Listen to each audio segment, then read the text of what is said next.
All right, so I am starting with just a quick look at creating questions inside a Google form for assignments. And I'm basing this directly off the video that I just finished. So if you want to go back and look at that one, and it's all about setting up the quiz options. This video, I'm trying to keep it under 5 minutes because I know that I hate to stare at a video for 30 minutes when I just need one piece of information. So I'm going to quickly show you how to set up a question, and then I'm going to look at just a quiz that I did actually set up, and then another one using materials. So very quickly, if I was going to create a question here, now I'm already in the quiz form. I'm going to say that I'm going to tell you, and I already have a whole thing about this, but sometimes Google can fail at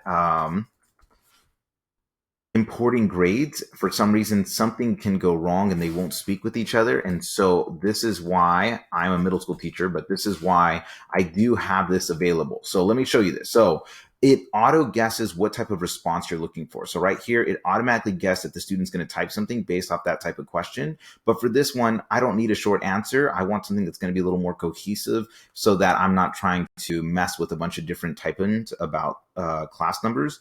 But now it's going to give me some auto suggestions. So now I have 3, 4, 5. So, and I could go on 6, 7, how many periods you have in your class, but this is now something that I have available. All of these, notice that they say required on them. That's super important because in a requirement, it's going to be imperative that they don't skip over this. If these are not on, when you turn on the quiz option, this should automatically turn on, but double check because it can mess you up in the long run if you do not have this on. The students go super fast through forms and they will skip over it. And so you want to make sure they have that. The other thing is that because these are just generic information, I always have it at 0 points. Of course, they don't really count towards anything. It's just for you. Now I'm going to add a question. So in this one, I'm going to kind of show you everything that I would do. So I'm going to hit, or I'm going to type, read the question below and correctly answer. Okay, so usually you could make up a question here and put answer choices, but for me, it's just in my best, it's going to be something just to make it quick, but also how to attach a photo. I'm going over here to my desktop and I just screenshot something just for this moment right here.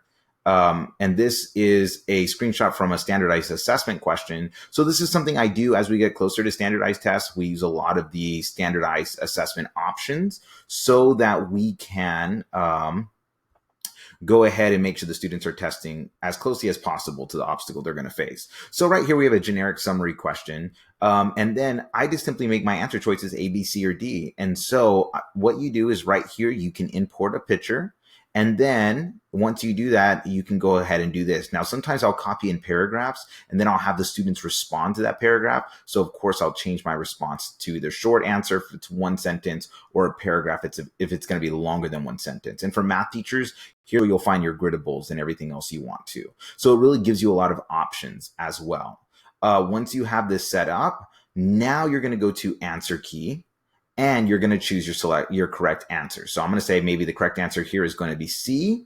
You can choose 2 answers. If that's going to be beneficial for you, you can do that as well.